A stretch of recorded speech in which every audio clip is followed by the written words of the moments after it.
Alright, another day, another video, right? So, not going to make a lot of videos today, maybe a couple. But I got a message, somebody says, "Oh, you're kind of hard on the FLErfers." I was like, what's a FLErfer? Guess that's a flat earther.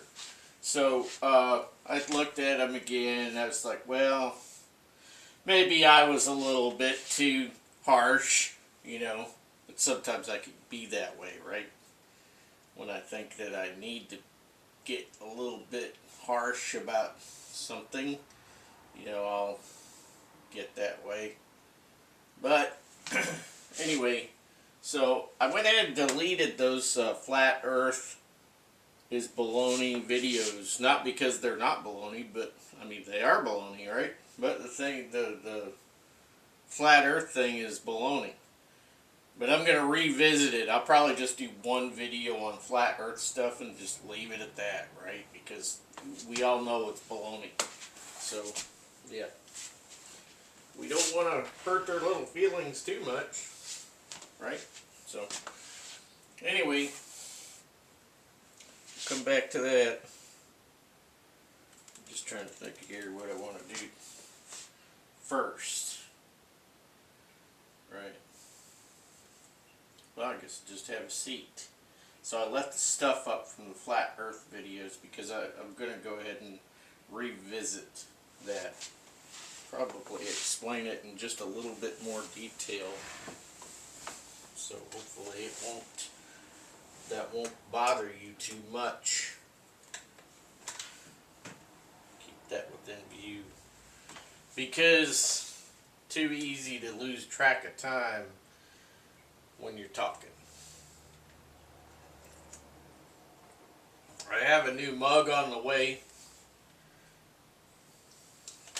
because I do collect mugs here and there. I've got some lantern mugs over there. One of them's a Coleman lantern, and I got some other kerosene lantern themed mugs over there. And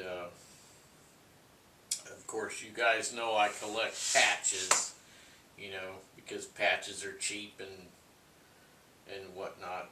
And there's a lot of different cool patches out there. It's just a cheap, easy hobby, I just get things either about places I've been to, things that I like, things that I enjoy using, things like that, just like everybody else. But these patches here, I think I'm going to switch this Mount Washington Observatory one out. I think I'm going to switch that one out because it's really not, I'm really not feeling it with this colorway, right? This red, and then I got blue over here, right? So I think I may switch this one out.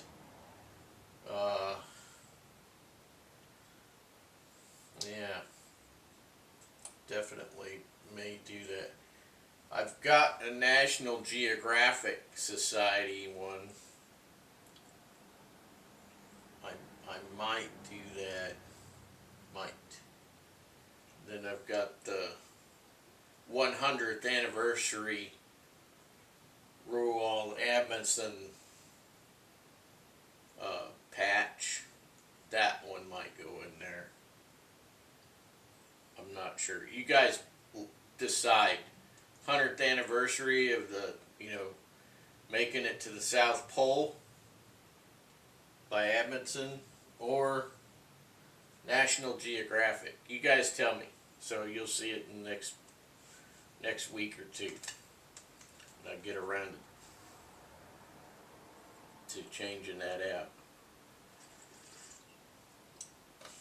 I've got a lot of patches.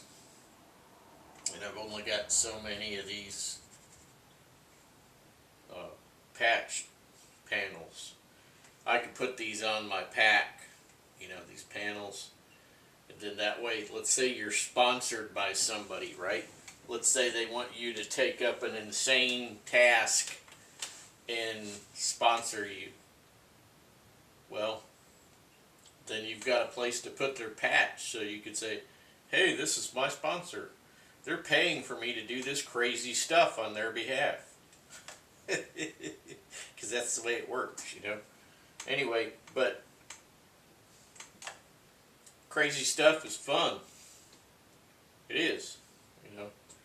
Makes you feel alive when you're hanging on the brink of death, you know. That's when you're on the edge. That's the time you know that you're really alive the most, because you're on the brink of death. You just walking that tightrope. Anyway, cold weather stuff. I get into a lot of cold weather stuff in the autumn and in the winter, because obviously that's when it's more popular. In the middle of summer is not when to really talk about cold weather stuff. In the summer is really the time for you to be getting your cold weather stuff together, or your cold weather stuff, all your kit. You need to be getting it ready for that coming, you know, late autumn, winter season. That's when you should be getting all that stuff ready to go and getting it packed in your pulk and whatnot. Get it ready ahead of time when it's warm and you can use your fingers more easily without gloves on. Yeah, try to sew something or design something, because you know what the thing is a lot of this stuff that people like us, you and I, there's a lot of stuff that you can't just buy off the shelf. You know, there's a lot of stuff you can't just buy off the shelf. You want it, it doesn't exist, or it exists but it doesn't fit your needs in some way or purpose, and you end up having to modify it. Okay, and I know there's a lot of guys like me out there. We like to tinker with things and make them better than what the mass-produced item is, right? So in the spring and the summer, early autumn, those are the times for you to be fiddling around with stuff and get it ready for those colder months. Like,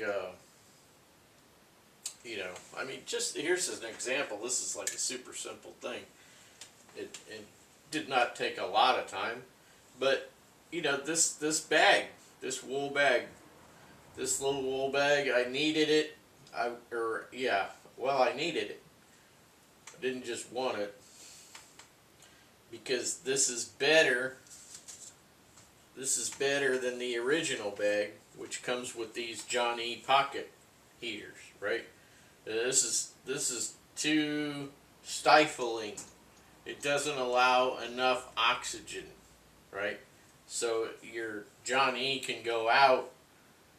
It can stop catalyzing and whatever you want to say, right? It can stop working. It can go out.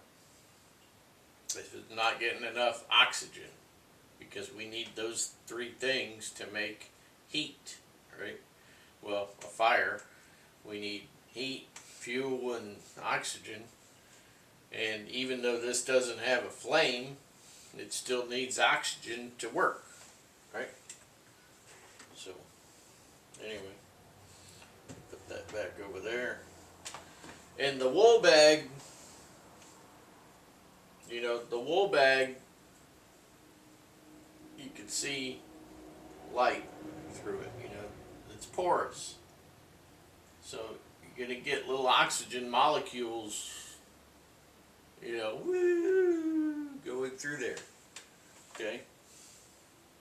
Alright, let me put this back over here. Okay, so I'm going to show you guys some other stuff here that I have used for a long time. Some stuff I've used for years. Some stuff I've only been using for a few years. Some for lots of years. So the first item that I will tell you about is this L.L. bean. I do not buy very hard. I don't think I even buy any L.L.Bean products anymore because they went down the wrong path. But this right here, they have never changed that I know of, and it's a good product. And there's no need to change it. It doesn't have anything to do with style, or it's not a clothing product, you know. So it's called L.L.Bean Boot Guard, and I have been using this for lots of years. And as a matter of fact, I have some of this stuff stored back, many of these. I don't even know how many, but I got a bunch of them stored back that I bought a number of years ago, and because it works so good. Made in USA. All it is beeswax, real beeswax, and lanolin. That's it. There's nothing in there to harm your skin or harm your leather, okay? And I had issues with neat's foot oil and mink oil and crap like that ruining my leather, using too much of it for too long or whatnot when I was younger. Leather would end up deteriorating, falling apart, whatnot. I have never had that happen with this. Never. As a matter of fact, it's always been very good. And I also use this on my toes and feet and my hands. Okay? So when your hands get chapped, when you're in severe cold weather, when your hands get chapped, your feet get, you know, to where they're cracking between your toes and whatnot, this boot guard stuff, you could use it on your hands and feet, and it works. Your feet will feel immediately better. It's in your hands as well, and it will protect it to a certain point. You don't want to just gob it on your hands, because you need your hands to work, right? You don't want that getting in your eyes and your mouth and whatnot. But I mean, if it did, it won't kill you, right? So, but anyway, yeah. Works really great for that. I've even put it on my nose, okay, as a protected, right, on my nose. Severe cold and wind, I've used it on my nose. Yeah. So that's L.L.Bean Boot Guard. Next product is Frog Lube, okay. I got the liquid here and I got the paste. The paste, I use this on poppers or buttons, snaps, you know, like on your Filson products. They have a lot of snaps on them, or poppers, if you want to call them poppers. Put a dab of this on there. It's a environmentally safe lube. You can use it on your knives, and then use your kitchenware, okay, guns, okay, you can use it on that. It's a paste, Frog Lube paste. And then Frog Lube makes this, which is also the same thing, but it's it's slightly different in the liquid form.